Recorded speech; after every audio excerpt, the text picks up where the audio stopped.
사람들은 누구나 콤플렉스를 하나쯤은 갖고 있죠. 심리학자 칼 구스타프 융은 자서전에서 내 마음의 치유자는 나 자신일 수밖에 없다라고 했는데요. 이 말처럼 콤플렉스를 어떻게 마주하고 치유하느냐가 인생을 좌우하는 중요한 기점이 되기도 하는 것 같습니다. 한밤의 인문학, 오늘의 키워드는 콤플렉스와 보상심리입니다. 이 얘기 한번 좀 나눠보도록 하겠습니다. 정여울 작가 나오셨습니다. 안녕하세요. 안녕하세요. 네. 지난주에 우리는 이제 피그말리온 효과에 대해서 얘기했었잖아요. 네. 그때도 이제 컴플렉스에 관한 얘기도 잠깐 했었는데요. 예. 오늘은 콤플렉스와 보상 심리를 주제로 갖고 오셨어요. 예.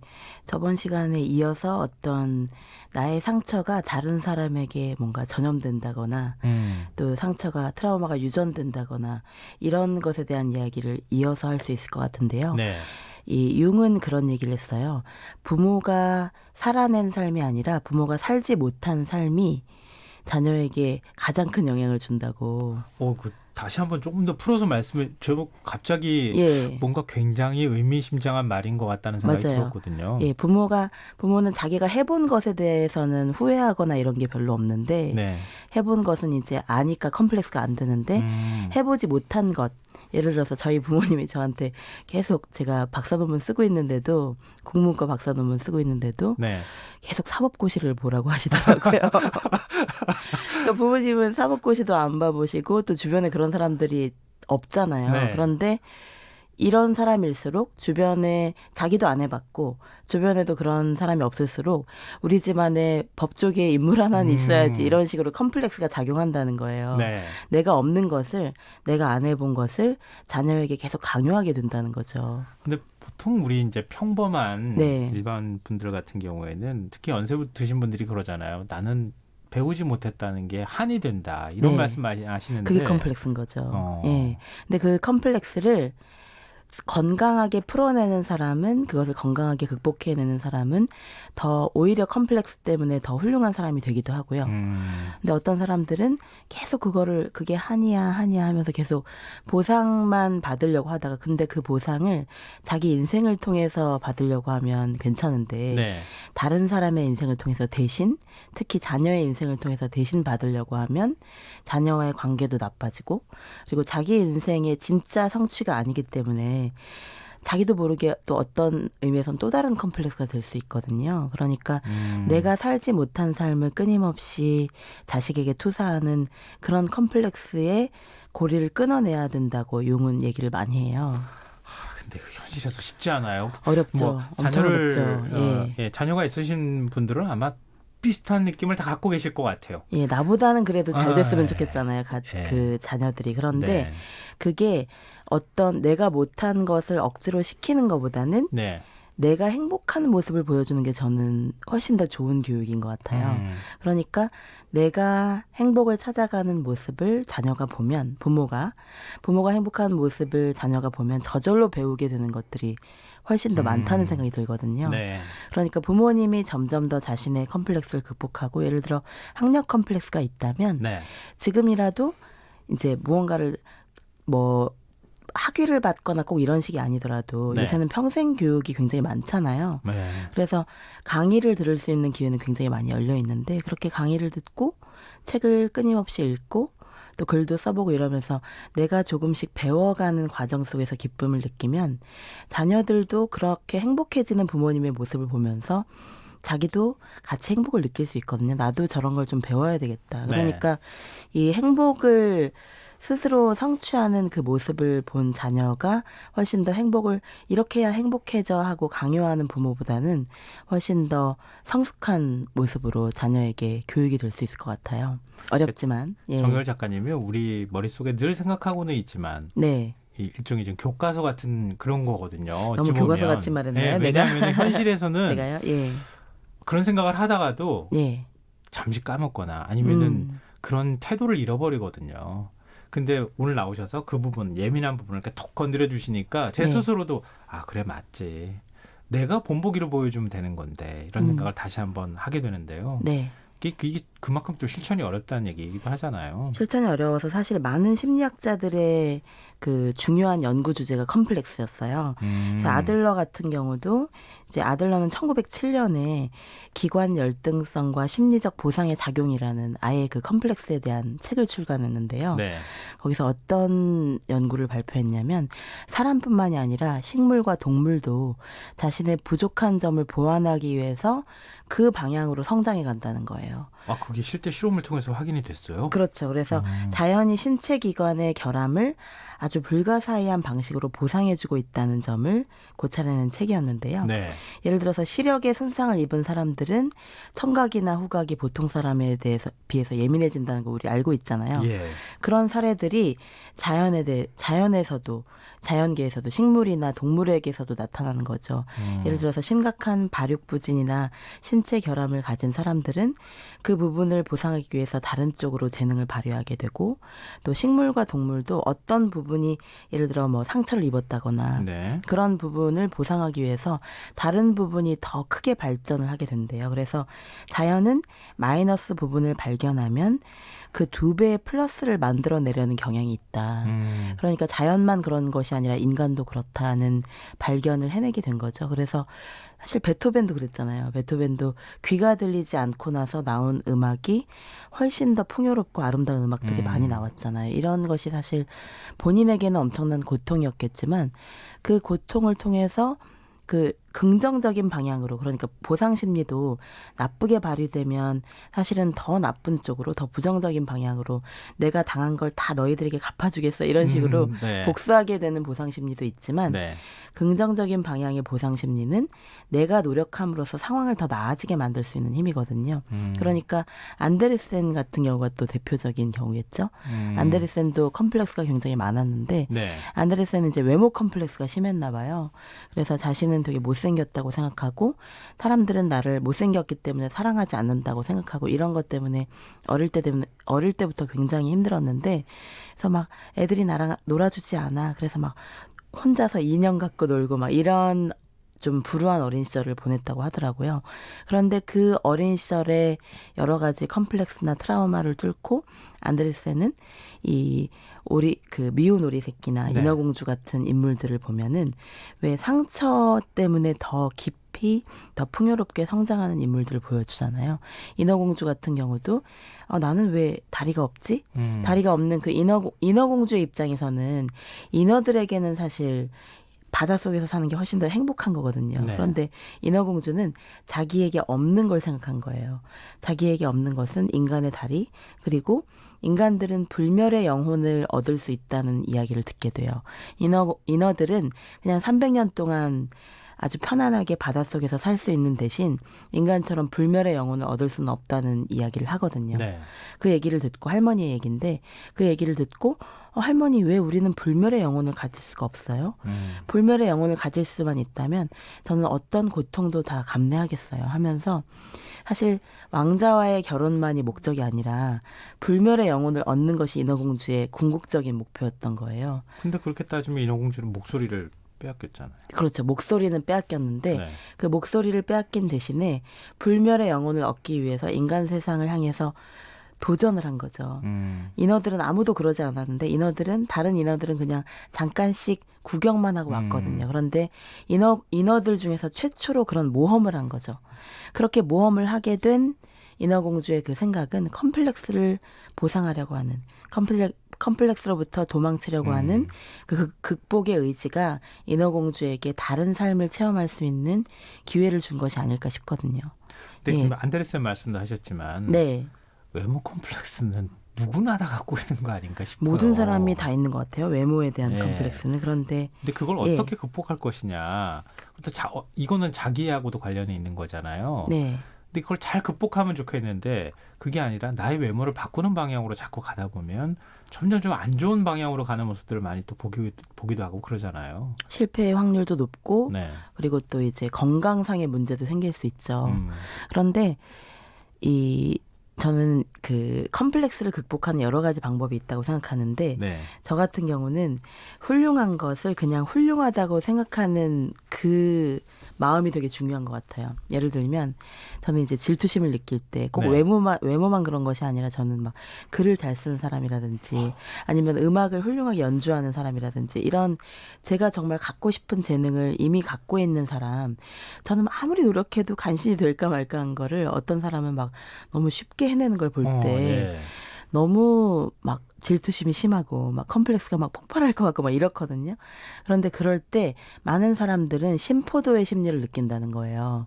심포도 심리는 그 이솝우화에 나오는 예. 얘기잖아요. 그래서 저 포도가 내가 못 따먹을 수 없는 아주 높은 가지 위에 달려 있으니까 저 포도는 아주 실 거야, 맛이 없을 거야라고 여우가 생각을 하는 거잖아요. 자기 스스로가 그냥 포기하면서 그렇죠. 하는 말이잖아요. 내가 원했던 그것을 가치 없게 만들어 버리는 거죠. 그래서 사실 그게 저는 악성 댓글의 심리에도 그게 있는 것 같거든요. 그러니까 사람들이 질투하고 부러워하는 대상에 대해서 아, 저 사람은 뭔가 문제가 있을 거야라는 식으로, 그래서 그 사람의 약점을 막 침소봉대한다든지 아니면 하지도 않은 일을 막 만들어서 악성 댓글을 만드는 경우도 있잖아요. 이것도 신포도 심리의 어떤 강화라고 생각하는데 저 같은 경우는 이거를 어떻게 극복할 것인가를 연구하다가 훌륭한 것을 훌륭하다고 인정해 주는 게 정말 중요하다는 생각이 들었어요. 훌륭하다는 것을 정말 칭찬할 수 있는 여유. 아, 저 사람은 정말 재능이 있구나. 저 사람은 정말 피아노를 정말 훌륭하게 연주해내네. 저 사람은 그렇게 나는 힘들게 막 맨날 밤새서 글을 써도 잘 안 되는데 아니 저 친구는 어쩜 저렇게 쉽게 글을 잘 쓰는 거야 할 때 그 사람의 훌륭함을 그냥 인정해 주는 거죠. 훌륭함을 훌륭하다고 인정해 줄 줄 아는 것이 마음의 여유를 생기게 하고 신포도의 심리가 오히려 내 마음을 더 좁게 만들더라고요. 저 포도가 시지 않잖아요. 포도가 너무 달고 맛있잖아요. 네. 그걸 우리는 알잖아요. 네. 그러니까 아름다운 것을 아름답다고 말하는 것, 그리고 재능 있는 사람들을 정말 재능이 있다고 생각하고 그 사람한테 배우려고 하는 게 더 중요할 것 같아요. 배우려고 하고 인정해주고 그 마음이 훨씬 더 내 마음을 풍요롭게 해주는 거죠. 이것도 또 너무 제가 아니에요. 교과서적으로 얘기했나요? 왜냐하면 이게 네. 어느 순간 우리가 마음을 이렇게 열거나 네. 자기 안에 있는 일종의 이제 마음을 가둬두고 있는 거잖아요. 그 창을 확 열어주시면 되는데 그걸 열지를 못하는 거예요. 그러니까 더 움츠려드는 거 아닌가 그런 네. 생각이 들거든요. 예를 들면 지금 말씀하신 것처럼 칭찬해주면 너무 호쾌하고 기분 좋고 뭔가 그 다음부터 얘기가 되는데 그게 아니라 거기까지 가는 게 너무 힘들잖아요. 네. 근데 현실에서는 그런 벽에 자꾸 부딪히는 거란 생각이 들더라고요. 그러니까 저는 감상할 수 있는 여유가 되게 중요한 것 같은데 예전에 피타고라스가 그런 말을 했대요. 철학자이기도 했고 수학자이기도 했던 피타고라스가 최고의 사람들은 연주자나 뭔가 이렇게 퍼포머로 이렇게 배우러 오는 것이 아니라 감상하는 사람으로 온다는 거예요. 예, 최고의 행복을 가진 사람들은 막 축제를 준비하고 연주하고 댄서로 하는 그 사람들도 물론 행복하지만 네. 진짜 가장 행복한 사람들은 그 아름다움을 감상할 수 있는 사람이라는 거죠. 그러니까 저도 글을 쓸 때도 좋지만 정말 좋은 글을 읽을 때 더 좋을 때도 있거든요.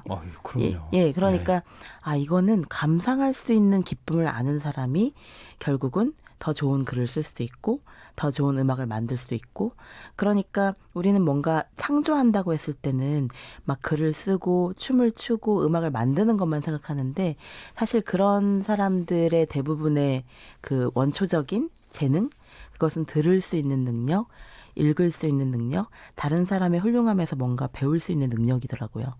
그 배우고 흡수할 수 있는 재능이 진짜 더 깊은 재능이 아닐까 그런 생각이 들어요. 저도 이제 책 읽다가 네. 이건 도저히 내가 쓸 수가 없는 문장이야. 이런 거 나오면 가슴이 확 북받쳐 오르는 것 같은 느낌 받거든요. 네. 아마 많은 분들이 우리 그런 거 있잖아요. 뭐 금메달 리스트 보면은 저건 도저히 사람이 할 수 없는 거야. 이렇게 하는 거를 뭔가 도달하거나 이루는 성취한 사람들을 보면은 정말 눈물이 날 것 같은 그런 느낌 받거든요. 맞아요. 예. 그런 감정이 오히려 우리를 더 겸허하게 해주고 발전하게 해주는 그 창조적인 에너지를 낼 수가 있는데요. 또 이런 방법이 있어요. 그러니까 고통의 최고점도 정하고 행복의 최저점, 마지노선이라고 할까요? 네. 그런 것도 정해보는 거예요. 그러니까 어떤 고통을 받고 있을 때 사람들은 대부분 특히 착한 사람들은 더 견뎌야 돼, 더 견뎌야 돼 막 이렇게 생각을 하거든요. 이게 초자아의 목소리인데 계속 억압을 하는 거죠. 네. 그래서 너는 더 견딜 수 있어. 더 힘든 걸 고통을 견뎌야 너는 더 나은 사람이 될 수 있어. 이렇게 하다 보면 정말 심각한 상황까지 갈 수가 있거든요. 그러니까 더 이상 견딜 수 없는 한계가 어디까지인지를 자기가 좀 스스로의 한계를 아는 게 되게 중요해요. 멈출 수 있는 그 제동력이 필요하고요. 또 행복도 이 정도면 참 행복한데 자꾸만 더 행복하려고 하잖아요. 네. 그러니까 저는 책을 낼 때 그런데 얼마 전에도 제가 며칠 전에도 책을 내면서 어떤 생각을 했냐면 내가 이 책을 낼 때 너무 잘 되려고 하는 생각, 너무 많은 사람들한테 칭찬을 받으려는 생각, 그리고 이런 책을 쓰면 누가 알아줄까 하는 그 생각이 되게 괴롭거든요. 네. 이게 에고의 욕심인데 그런 것이 아니라 셀프는, 에고는 사회적 자아고 셀프는 내면의 자기라고 하잖아요. 셀프는 책을 낼 수 있다는 것만으로도 너무 행복해 하더라고요. 책을 낼 수 있다는 것이 얼마나 큰 영광인지, 얼마나 큰 행복인지, 그리고 내가 글을 썼을 때 누군가 단 한 사람이라도 읽어준다는 게 그것 자체가 엄청난 행복이잖아요. 그것을 자꾸 까먹게 돼요. 왜냐하면 자꾸 잊어버리게 되는 이유가 더 잘하는 사람, 더 인기 있는 사람, 더 사랑받는 사람들을 우리가 바라보면서 질투를 느끼기 때문에 그 감정 때문에 내가 이미 가지고 있는 것도 제대로 누리지 못하고 있는 거죠. 내가 이만하면 행복한 사람이라는 것을 알고 있으면서도 더 많이 얻으려고 하고 더 많이 욕심을 내면서 이미 가지고 있는 행복마저 작은 것으로 만들어버리는 거죠. 그래서 행복의 최저점도 정해보고 그리고 고통의 최고점 어디까지 견딜 수 있는 건지 이제는 그만 견디고 사람들한테 도움을 청하자. 도움을 청하는 것도 능력이거든요. 네. 그래서 강박적 자기의존이라고 하더라고요. 다른 사람한테 의지하지 않고 막 자기가 다 해내려고 하는 그런 네. 사람들. 저도 좀 그랬거든요. 저도 그래요. 예, 강박적 자기의존인 사람들은 사람들한테 칭찬은 많이 받아요. 저 사람은 혼자서 참 잘 해내는구나. 그런데 막상 자기가 힘들 때 얘기할 사람이 없는 거예요. 아무도 내 이야기는 들어주지 않겠지. 그리고 자존심이 너무 강해서 그런 거예요. 다른 사람한테 이야기하는 것을 좀 부끄럽게 여기고 장녀들이나 장남들이 많이 그러죠. 장남이세요? 예. 전 예. 나이 먹으면서 네. 견디는 법이 점점 늘어나고 있다. 네. 고통을 좀 더 많이 견디게 되는 것 같아라는 얘기를 제가 며칠 전에 누구한테 한 기억이 있거든요. 네. 근데 그게 별로 좋은 건 아니냐. 좋은 면도 있지만 그것에도 어느 정도 마지노선이 필요하다는 거죠. 그래서 그렇게 했을 때 내가 정말 힘들 때 누구 한 명 말할 사람도 없다면 그건 너무 내 자신이 불쌍해지는 일이잖아요. 네. 그러니까 강박적 자기의존으로 가기 전에 여기까지의 이 정도는 이제 그만해야 되겠다. 이 정도의 고통에서는 내가 멈춰야 되겠다는 그 생각을 할 수 있을 때 이 자기의 행복의 최저점과 고통의 최고점까지 이렇게 정해놓고 그 이상은 너무 자신을 괴롭히지 않아야 되는 거죠. 그리고 또 그 이상의 행복은 너무 많이 바라지 않을 때 이럴 때 좀 자유가 찾아오는 것 같고요. 그리고 컴플렉스를 치유할 수 있는 가장 좋은 방법 중에 하나는 뭔가 다른 것으로 승화시키는 거예요. 컴플렉스는 그 자체의 에너지만을 갖고 뭘 할 수 없거든요. 네. 예를 들어서 안델센은 뭐 사실 정말 하는 것마다 안 됐대요. 뭔가 무용을 하고 싶었는데 몸이 안 따라주고 네. 또 오페라 가수가 되고 싶었는데 목소리가 안 따라주고 그러니까 다 똑같아요. 네네네. 그래서 하는 것마다 뭐 도전하는 것마다 다 안 되고 또 이제 고흐도 짝사랑을 많이 했잖아요. 안델센도 굉장히 자기는 정말 너무너무 사랑했는데 그 사람들은 항상 안델센을 그냥 재능 많은 작가 그냥 이런 시선으로만 봤던 거죠. 남자로 네. 안 봤던 거죠. 그래서 항상 안데르센의 이 작품에 보면은 절대로 자기가 속하지 않은 곳을 향해서 끊임없이 막 러브콜을 보내는 끊임없이 내가 될 수 없는 그 공간을 향해서 끊임없이 시선을 보내는 그런 존재들이 나오잖아요. 네. 그런데 그게 안델센의 컴플렉스가 만들어낸 인물이라는 해석도 있어요. 그런데 안델센이 드디어 찾아낸 자기의 재능은 글쓰기였던 거죠. 글쓰기도 물론 한 번에 안 돼요. 원래는 소설가가 되고 싶어 했어요. 네. 소설가가 되고 싶어 했는데 동화 작가가 되면서 이제 정말 전 세계를 돌아다니면서 작품을 소개해 줄 수 있는 그런 작가가 되기까지 엄청난 노력을 했던 거죠. 그때는 고통이 따르잖아요. 고통이 따르죠. 그런데 고통이 따르는 대신에 나의 재능을 인정해 줄 수 있는 그 공간을 찾아내는 것도 능력인 것 같아요. 그러니까 내 재능을 전혀 알아보지 못한, 예를 들어 미운 오리 새끼는, 미운 오리 새끼 이야기에서는 얘가 오리 세계에 있을 때는 정말 안 예쁜 애였잖아요. 오리 그렇죠. 세계에서는 네. 사랑받지 못한 애였는데 백조들의 세계에서는 바로 그들과 비슷한, 그들에게 속할 수 있는 존재였던 것 같아요. 그러니까 저 같은 경우는 그 이야기가 너무 컴플렉스의 고통스러운 발현인 것 같아서 어릴 때는 좀 안 좋아했는데 네. 어쩌면 저도 대학원에서는 미운 오리 새끼였던 것 같아요. 왜요? 국문과 대학원에서는 사랑받지 못했거든요. 굉장히 혼도 많이 나고, 너는 왜 네. 이렇게 감정적인 글을 쓰니? 너는 왜 이렇게 좀, 논문이라는 것은 자고로 좀 객관적이고 그렇죠. 논리적이고 이런 글을 더 칭찬을 받을 수 있는데 저는 좀 논리적이지 못하고 좀 감성적이고 주관적인 이야기들을 더 많이 하고 싶었나 봐요. 네. 그런데 그 똑같은 글을 가지고 바깥에 나와서 에세이로 쓸 때는 많은 독자들이 오히려 그곳에서 칭찬받지 못하고 막 비난받던 그 내용이 바깥에 나와서 제가 솔직하게 저의 컴플렉스를 얘기하고 저의 트라우마를 얘기하는 그런 에세이를 썼을 때는 많은 분들이 좋아해 주셨거든요. 그러니까 아, 내가 대학원에서는 미운 오리 새끼였구나.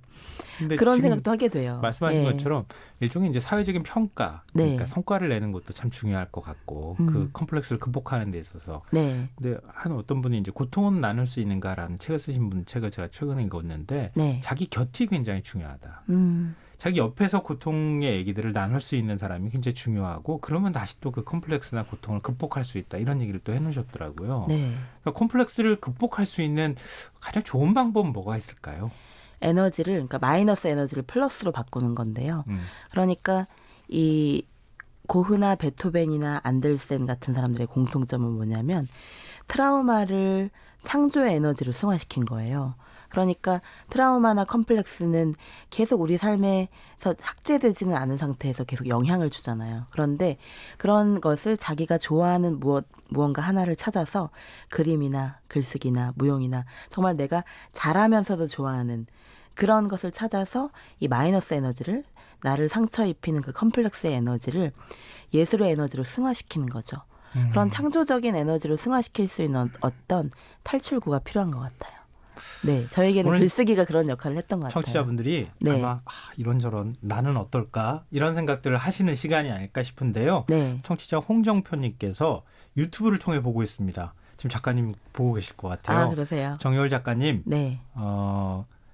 김표정의 삼각관계부터 팬입니다. 좋은 방송 김표정. 감사합니다. 예. 라는 의견 주셨어요. 김영하 작가님, 표정은 작가님, 저해서 김표정이라고 했었거든요. 그랬군요. 진짜 오래됐는데. 예. 그리고 감사합니다. 휴대전화 뒷자리 6824 쓰시는 청취자분께서 고마운 말씀입니다. 집안의 종부로서 살아온 삶을 돌이켜보는 시간이었습니다. 라는 의견 주셨습니다. 맞아요. 일종의 치유를 좀 해주신 셈이 됐어요. 네, 너무 다행이네요. 너무 청취자분들이 좋아하시는 시간이 아닐까 싶습니다. 마무리해야겠습니다. 네. 지금까지 한밤의 인문학 정여울 작가였습니다. 고맙습니다. 감사합니다.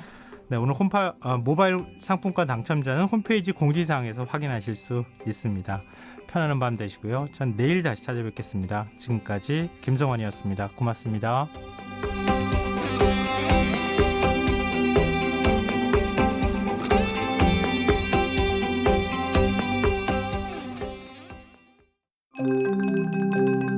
KBS 기상통